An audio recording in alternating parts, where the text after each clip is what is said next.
Good morning, everyone. I'm Matthew Kaminski. I'm the editor-in-chief of Politico. And good to have you this morning to discuss the defense of Europe.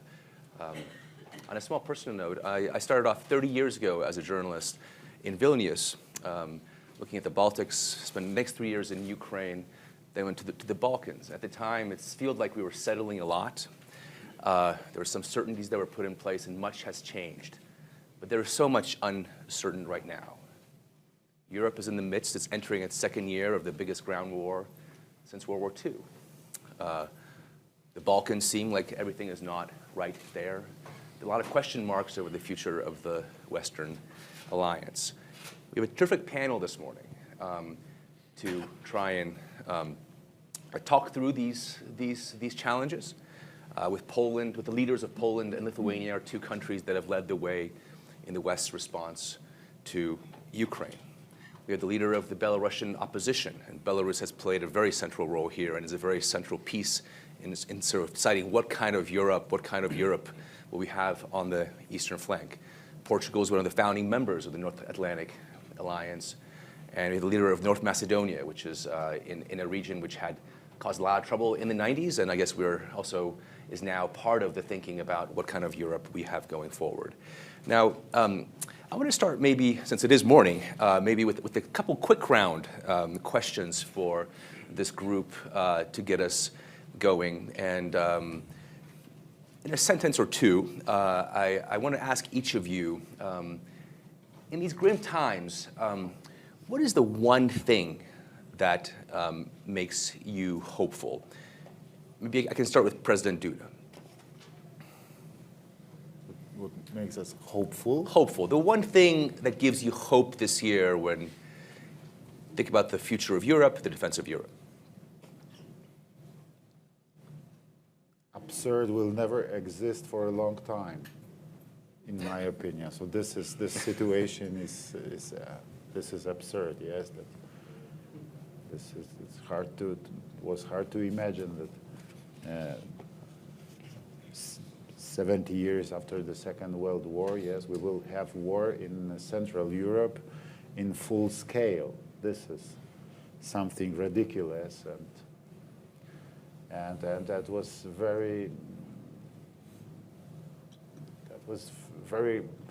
very hard to believe when we received before the war, yes, all this secret information telling that we would expect full-scale Russian invasion against Ukraine, yes, and that Ukraine will probably survive no more than 72 hours, yes, and you know, that was something I remember I was counting those thousands of Russian military units, yes, and soldiers. Is it possible, yes, if you take into account the general number of Russian military forces, yes, and you have the information that Putin gathers some part of his military forces around Ukraine, yes, 160,000, 170,000, yes. Is it enough to invade whole Ukraine? Yes, if you take into account that this is a country 2 times bigger than Poland. Poland is 312,000 square kilometers. Yes, Ukraine is 2 times bigger. Yes, it's more than 600,000. Is it possible that they will occupy? Andrzej, Kaminski said a sentence or two, please. So early in the morning. Okay, but what's that's hopeful in a sense. It's very. Ukraine is still here. I don't want to. I'm sorry. It's too early morning. I don't want to speak about hope. Yes, I'm very happy that Ukrainians are so brave, and a day before the invasion, few hours before the invasion, when we both visited Kiev with President Gitanas Nausėda. Yes, we talked with Volodymyr Zelensky. He said to me, Andrzej, we are really ready. He said to me, we are really ready, and we will never survive. We'll never surrender. Yeah. Perfect. President Nausėda, what? I would like to stress a few moments. First of Again, all, a couple sentences. okay, I try, more than two, but less than my five, best. I think. I try my best. First of all, the success of Ukrainian military forces in the battlefields. I remember our first meeting after the war broke out on February 25th in European Council. And there was direct connection with Volodymyr Zelensky, and you know the mood was that maybe it will continue 1 or 2 weeks, but not longer. And now we already approach 1 year anniversary, terrible anniversary, but 1 year anniversary of this war. The second issue is, despite our some disagreements, we stay united. I am talking about European Union and also other like-minded countries.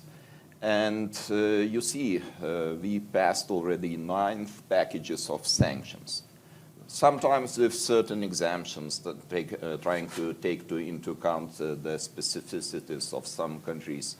But even having quite difficult situation, we were able to stay united. And this unity is productive. There are 2 kinds of unity. Unity which is just cannot produce anything, and unity which is still productive. It leads us to the decisions. So those 2 moments, I think, they are very important, and if we will be able to increase the support to Ukraine, first of all in military sense of this word, I think the victory will be there, and this is not so long way to go. Super. President Pendarovski. 2 sentences? Yes. You know, the situation is completely desperate. Speaking about the European continent, we have multiplying crises simply reinforcing each other. There is no too much room for hope. But I will take the solidarity being shown on the unprecedented levels among the European partners and transatlantic bond, which has been never stronger in a decades. I will take the hope from last year as the point of departure for hope for this year. Thank you. Thank you. And as for me, I think that unity of democratic countries and decisiveness of countries gives me hope. And I know that, for example, Belarusians, they have already ripe for democratic changes in our country, and they will stand for these changes till the end. And I'm grateful that there are such leadership as Polish leadership and Lithuanian leadership that show example for other countries how to deal when enemy is knocking to your doors. So I'm really grateful for opportunity for Belarusians to participate in this new security architecture of our region. And I hope that not only politicians but ordinary people realize that a lot depends on them. And they open their doors and their hearts for all those who are looking for defense, who are looking for support. Perfect. Mr. Bueno, you come from the other side of the continent, a little bit more peaceful side. But I'm going to say more or less the same ideas that from the East. So coming from the South, the hope comes from this sense of unity. And it's unity of purpose, unity around our values, our European values that are pluralism, diversity, rule of law, reject of the war as a way of settling disputes. And we are all looking towards the future. Our future is European integration and these European values, and we are rejecting those that look toward the past, a very dark past in Europe, the spheres of influences, walls, fences. So this is the real hope. You know, I was going to ask as a follow-up, a quick round question, what worries you the most? But I think we got from all of you kind of a sort of hint of the worries. You did all speak about the unity of the alliance and the unified response. And not to put a too negative light on this, but I wonder, again, very quickly, where is the weak link? Where do you think that, how can this be undermined? What are you most worried about in terms of that unity staying in place? Starting from Yes, this side, I'm not afraid that this unity will be broken. I think that both in the Ukrainian crisis and before in the COVID crisis, we have realized that the best method is doing things together.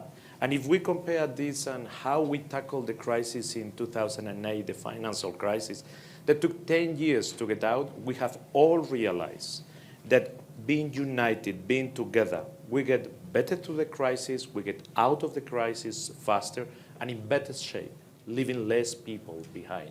So the only thing that worries me not within is that outside there is someone that thinks in an old fashion that war and violence is a way to impose your ideas and to settle political disputes.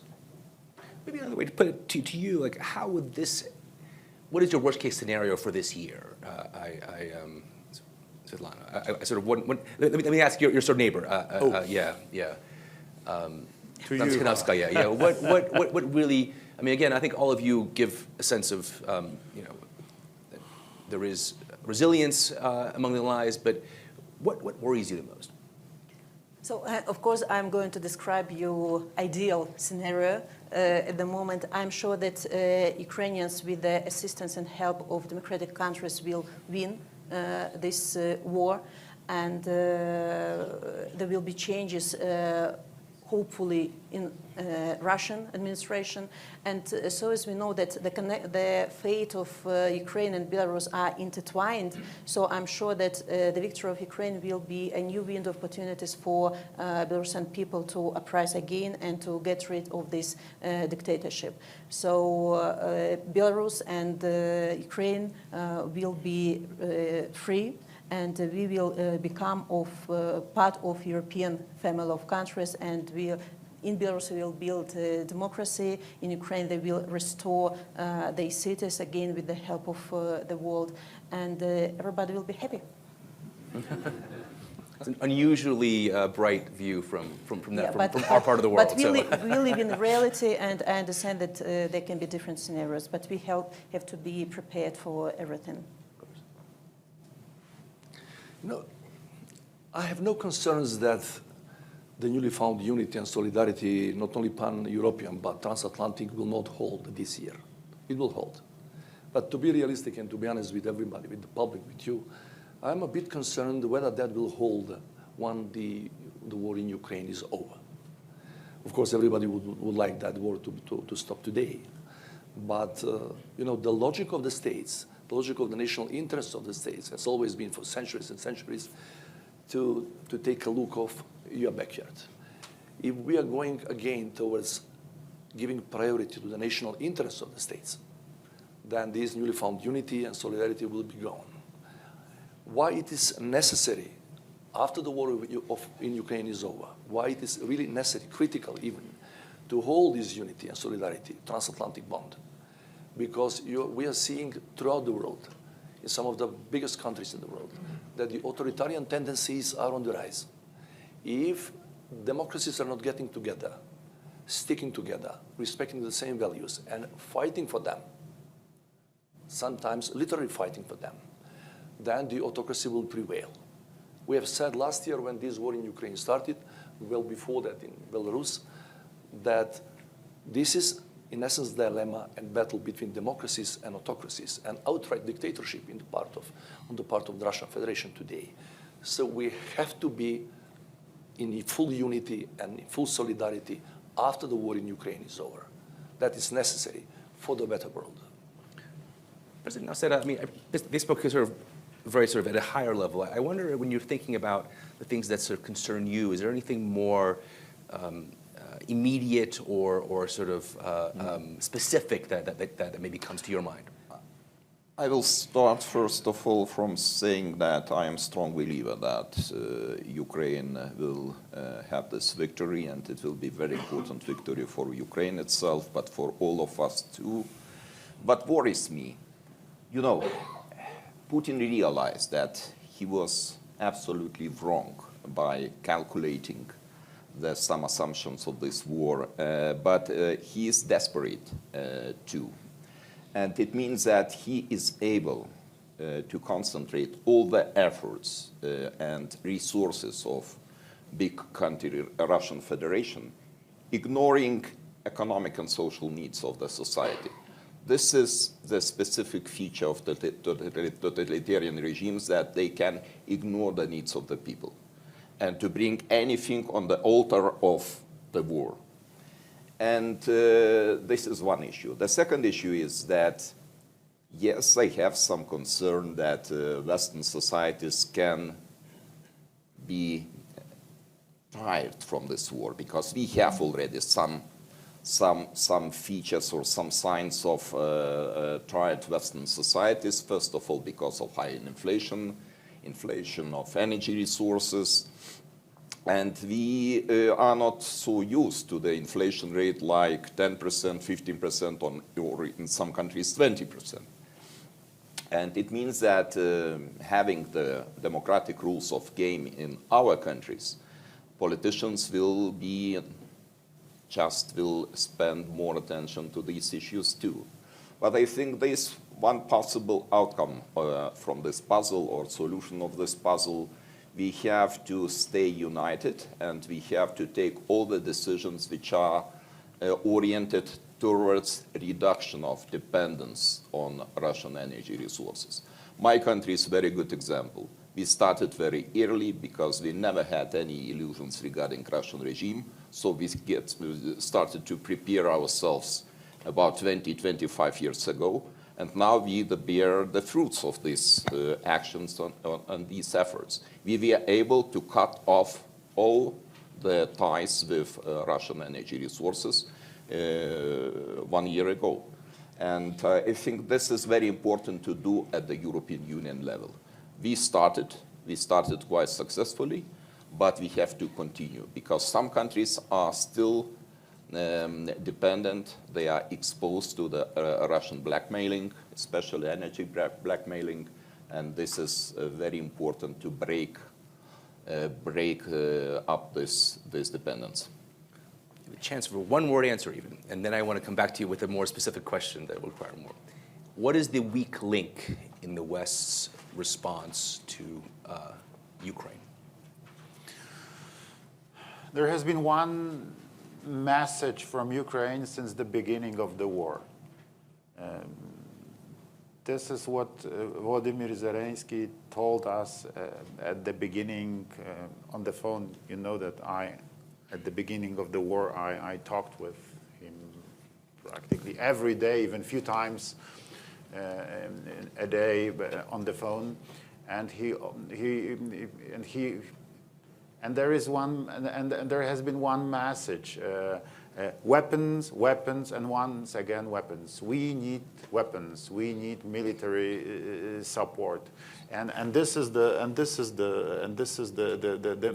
most important element of this game. Yes, if we still send a lot of military equipment for the defenders of Ukraine, cutting-edge military equipment, they still have this potential to stop Russians. So I think you answered the question, but the weak link, but indirectly, and let me it's actually was leading to my follow-up, which is tomorrow Chancellor Scholz is speaking here. Germany, the UK has just been the first country to send tanks to Ukraine. The US is talking about sending the Abrams tanks. What do you expect or hope out of this week? Will Germany send the Leopard tanks? what might happen at this Ramstein meeting of defense ministers later this week in terms of arming? Have we turned the corner in terms of giving the Ukrainians more offensive weapons, or not?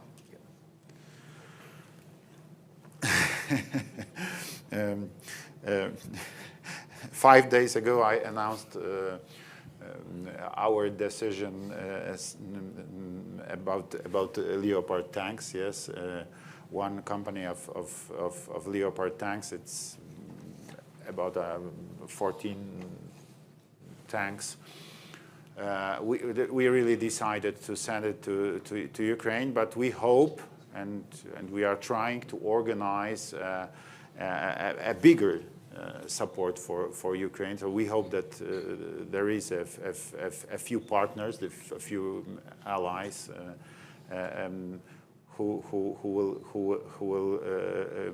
will give tanks to Ukraine, Leopard tanks, Challenger tanks from Great Britain. Yes, and so we hope that producer of the tanks, Germany, will also participate in this, in my opinion, very good idea. I was asked by Volodymyr Zelensky for that military support a few times. He said to me, Andrzej, we need modern tanks because it's the only way to stop the Russian invasion. Now, we sent to Ukraine our Krab howitzers, yes, very modern and very efficient. We sent to Ukraine more than 260 our tanks, but old ones, but old tanks. We had those tanks from USSR, yes, but that moment, it was half a year ago, yeah. It was in March, as I remember. They needed those tanks in that moment. That was immediate need, and so we decided to send this. You know, it was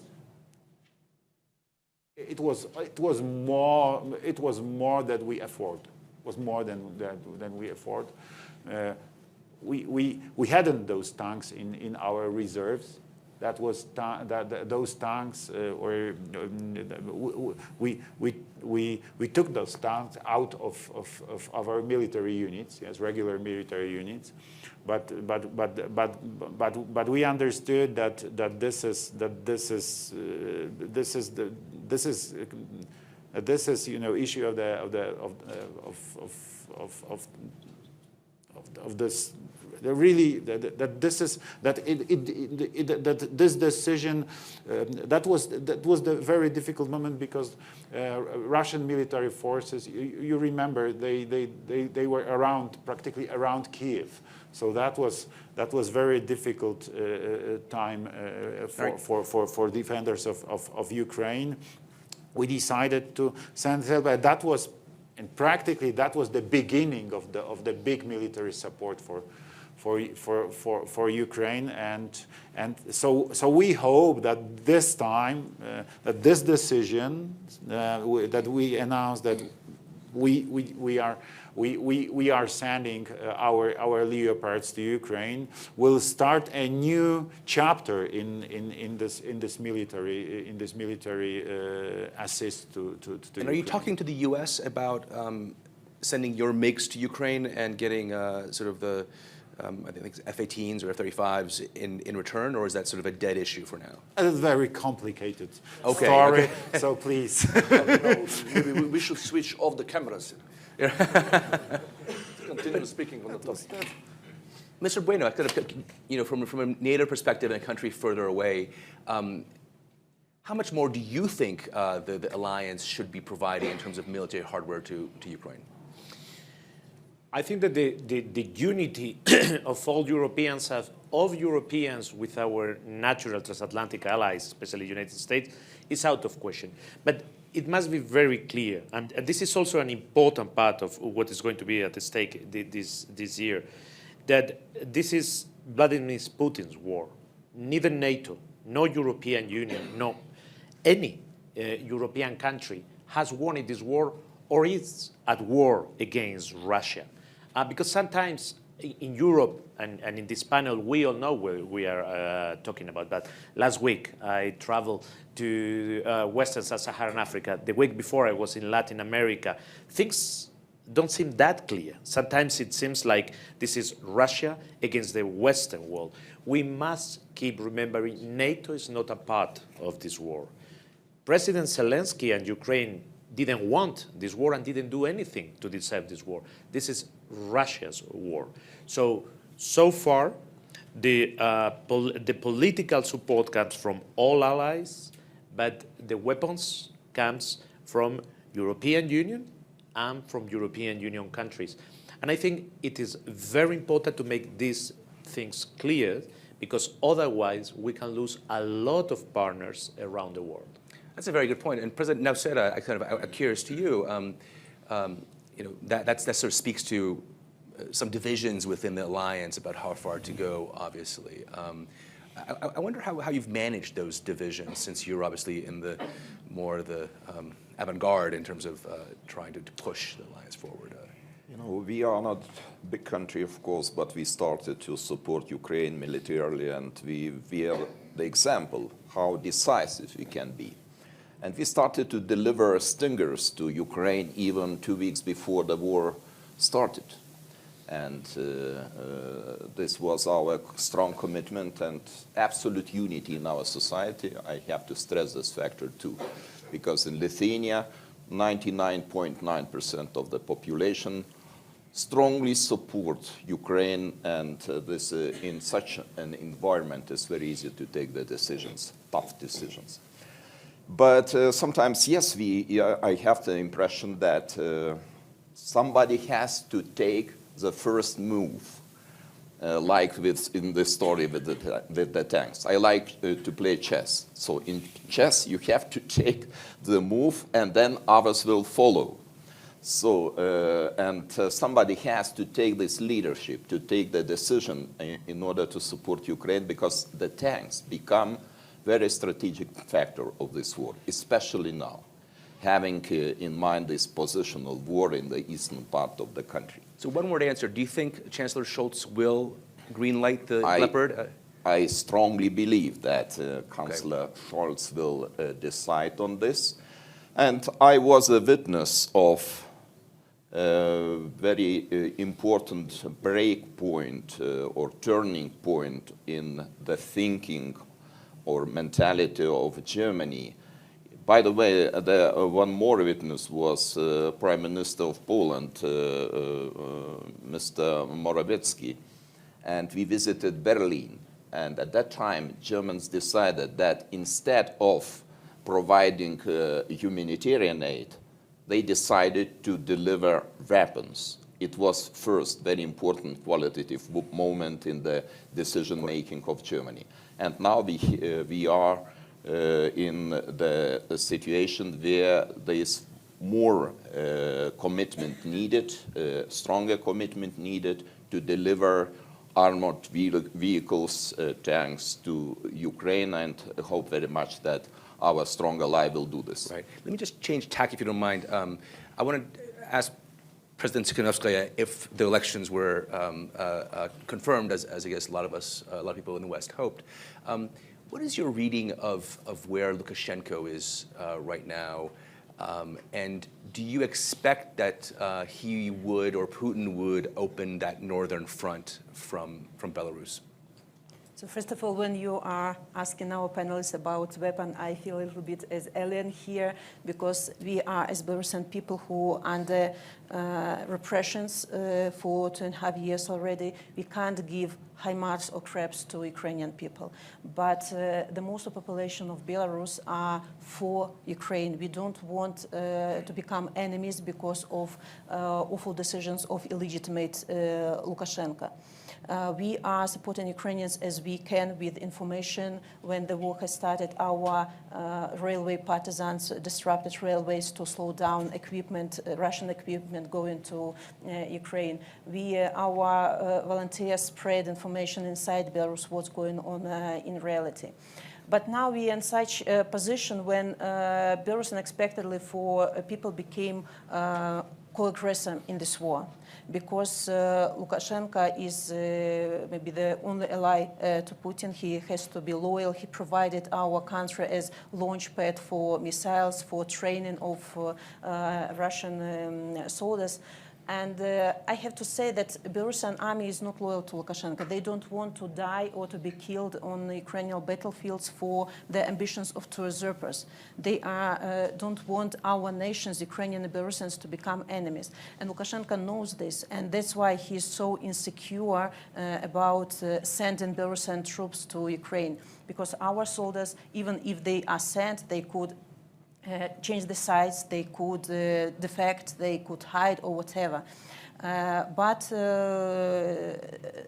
Lukashenko is welcoming all the Russian troops, all the Russian equipment, and for sure Belarus can be again and again used as aircraft carrier for Russians. The presence of Russian troops, the number is about 12,000 people at the moment, is for threatening Belarusian people, to control Belarusian people, and to distract attention of Ukrainian troops from hotspots on the east to northern side. I know that Ukrainians are prepared for possible land attacks from the side of Belarus, but our task is to prevent such invasion. We are working very thoroughly with our Belarusian army, explaining what's going on, because they might be misinformed about this. So this internal explanation is very important in this issue. So we want the world to divide Lukashenko's regime and Belarusian people and to perceive us differently. Super. So one last question I want to pose, and then I'm going to open up to the floor. So please think about maybe things you would want to ask. President Pendarovski, we haven't talked about the Balkans that much, but there is some you notice on this, lower down on in the front page. We have a separate roundtable on 2 days from now about the Western Balkans. But but tell me quickly, how worried should we be about what is going on in Mitrovica, what's coming out of Banja Luka? I mean, you're one of the newest members of NATO, and this obviously was a major preoccupation for the alliance in the 90s, early 2000s. Short overview. We have two fragile points, or hotspots, if you like, from time to time. In the Western Balkan region, this is Republika Srpska within Bosnia and Herzegovina, and north of the Republic of Kosovo. What Putin's regime is doing is, for years back, not only since the war in Ukraine started, but for years back, he is trying to provoke the people there in order to disrupt the integrity of these two countries. But realistically speaking, in the past year or so, Russian propaganda, fake news, political propaganda, hybrid threats, that kind of attacks has not intensified because Putin's regime is fully preoccupied to counter the Western alliance because of the war in Ukraine. But local actors, some of them who are not quite happy with the so-called peace agreements being reached in the 90s, are doing their part of the job. And they are from time to time provoking with inflammatory rhetoric, then some disturbances in these two countries. My guessing is, and my judgment is, that if Russia will try to deflect somehow the attention of the West, again from Ukraine, which is the main theater of war and of propaganda, of course, that the Balkan or the Western Balkan region is more prone to that than Baltics. So we should take care about that as an alliance, as a NATO alliance, and as a member states of the European Union or candidates for membership in the European Union, because it seems to me that the so-called soft spots in the whole pan-European security architecture. Right now, apart from Ukraine, of course, and that danger coming from Kremlin, this direction is Western Balkan. Who's the key player here, EU, NATO, or the US? United States. Interesting. With due respect to everybody else, and I've heard the Minister of Spain speaking about the European... Portugal. Sorry, Spain. Spain. Sorry, it's Portugal on the We share the Iberian Peninsula, and I love my Portuguese colleague, but I'm still the Minister of Foreign Affairs. Okay, yeah. Yeah, speaking about Europe, only the European countries, only the European, very shortly, just to explain a bit more, said that only European countries are giving weapons to Ukraine. The most of the weapons, with due respect to everybody of us, my country, North Macedonia, is among the top 5 contributors in the military hardware to Ukraine, but the United States of America is leading the field. Perfect. Are there any questions from the audience? And please pose it as a question and do introduce yourself. I am part of the Global Shapers community, the WEF's youth delegation. You've all expressed your confidence in Ukraine winning the war, but my question to you is what needs to happen for Ukraine to win? Can Ukraine win with Putin in office, or does there need to be a change in the Russian leadership, and how ready you are? Sorry? No. We don't mention that Ukraine will win this war. We mentioned that Ukraine will not lose this war. So I mentioned Ukraine will win this war. Okay, second question. No, continue, No, please. then the question is, for peace to come back to Europe, then does there need to be a leadership change in Russia, and how far are you ready to go to push for that? Thank you.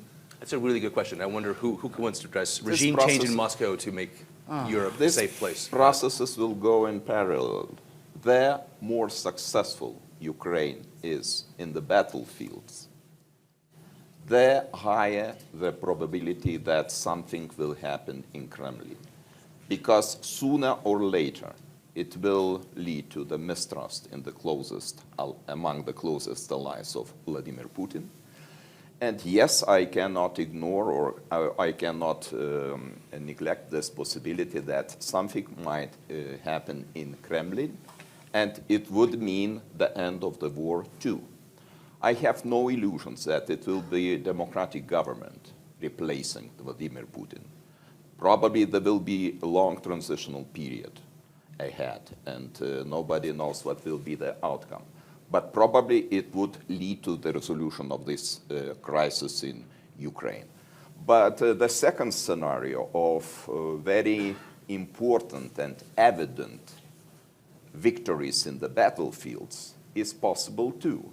So both scenarios, I think, are likely, and probably now it would be not serious to try to forecast, because those forecasts would be not very credible, to try to forecast which scenario we will go. There's a question back there, and then we'll go over here. Yeah. My name is Wolfgang Krach. I'm the editor-in-chief of Süddeutsche Zeitung in Germany. President Duda, you mentioned you were talking about the delivery of tanks, Leopard 2, to Ukraine. As we follow in Germany the very skeptical, rejective attitude of Chancellor Olaf Scholz up to now, and his hesitating. Why do you think that he will change his attitude and allow or endorse the delivery of Leopard 2 tanks now? Two reasons, sir. One reason, Germany is part of the NATO alliance, and if there is a situation that few allies are ready to give their tanks to Ukraine, it's important moment. And the second is that, as I see, the pressure of political and German political stage and German public opinion is becoming stronger and stronger and stronger. So I hope that the result of all that elements. All that elements will result in this very, very, very, very needed decision. Right here. My name is Markus Preiss. I'm the bureau chief of ARD German TV in Brussels. Since you already answered, my question goes to President Nausėda. Just the other way around, do you have any understanding why Germany, why Chancellor Scholz is so reluctant to be more decisive? You made such a strong case why tanks should be delivered. Do you understand why Germany is hesitant? And the other question goes to the Spanish foreign minister. Spain was among the first countries to propose to send Leopard tanks to Ukraine back in summer. If there were a decision right now to send them, were Spain also sending tanks? Thank you. I will try to answer very shortly. Yes, we have 27 members of European Union, but the attitude of the society to what is happening in Ukraine is quite different. I could name again the example of my country. I cannot even imagine that, for example, some demonstrations against the support to Ukraine could take place in my country. Probably they will not collect 200 people in my country. But I understand also that situation in some other countries is different. And President Duda mentioned that the attitude of German society is changing. But still we cannot ignore the reality that still the attitude or the mood of German society is absolutely different comparing with Lithuania. So this is the reason why politicians have to take into account this situation, and sometimes it explains that some decisions in some very important countries of European Union and NATO come later than we all expect and we would wish. So this is the reason why we see some delay in the decision making. And I have to tell you honestly, it's a pity, because every day of this war costs a lot. Not to us, not so much to us. For us, it's just means that probably energy resources are more expensive, but it's peanuts comparing with the suffering of Ukrainian nation. So every day brings more casualties, more destroyed houses, infrastructure, and so on. So we don't have the luxury for such delays. And decision making must be decisive, fast, and it would lead to the faster victory in this war. There is a very important meeting of ministers of defense in a few days where important decisions will be made, and we like to do things together and united because we think that that's the best tool to bring peace to Ukraine. That possibility is not on the table as we are speaking today, but the way Spain is behaving in this Ukrainian war is at each state we do what we think is the best to help Ukrainians to defend its sovereignty and territorial integrity and to bring peace the fastest as possible to the country.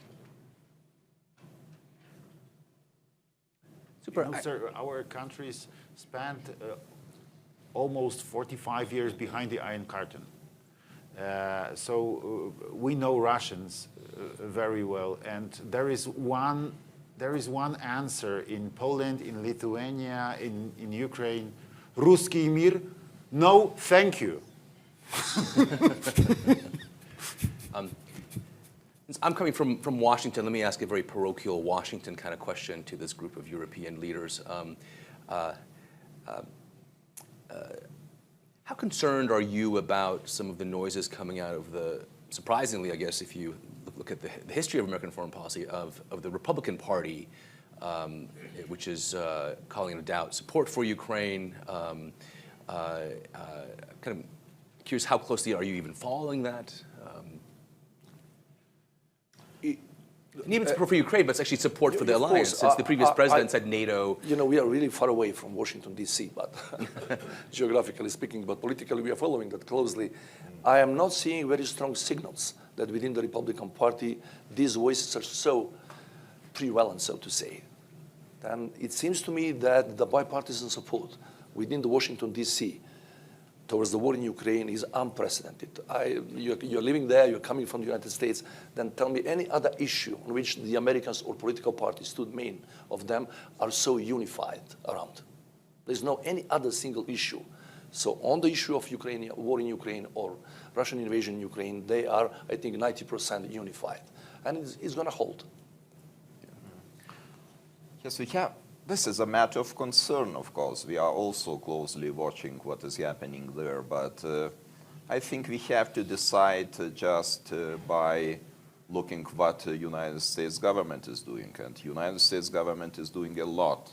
And I expect that there will be bold decisions taken in NATO summit, which will take place in Vilnius this time in July. And we have very high expectations that it will be not only the summit dedicated to our own security, but also the summit dedicated to the security of Ukraine, meaning that we will find some formulas or algorithms regarding the expectations of Ukraine to integrate closer to the NATO too. So far, of course, I cannot say that we will discuss the full-fledged membership of Ukraine in NATO, but we have to find some new expressions or sentences just giving the hope to our friends in Ukraine. Because every time, to repeat what we already said in Bucharest summit in 2008, we keep the doors open. It's not enough anymore. And we got this message very clearly with President Duda when we gathered in Lviv. Okay.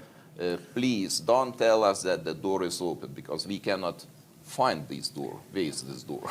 When will Ukraine join NATO, do you think?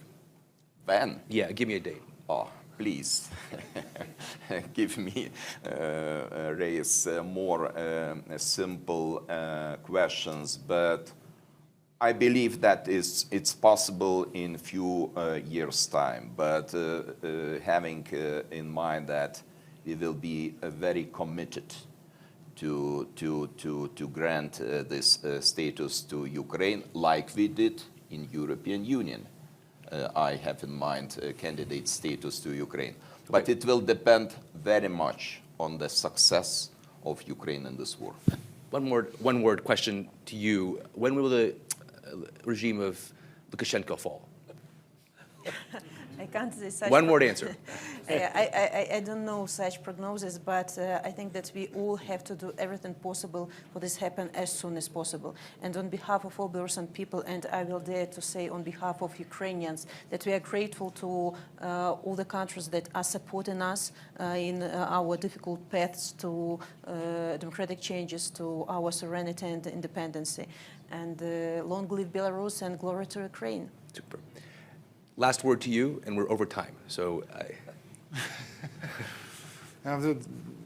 I always say we have to support Ukraine. This is the most important element. And of course, and the United States, they have the key, the crucial role in that process. Yes, but you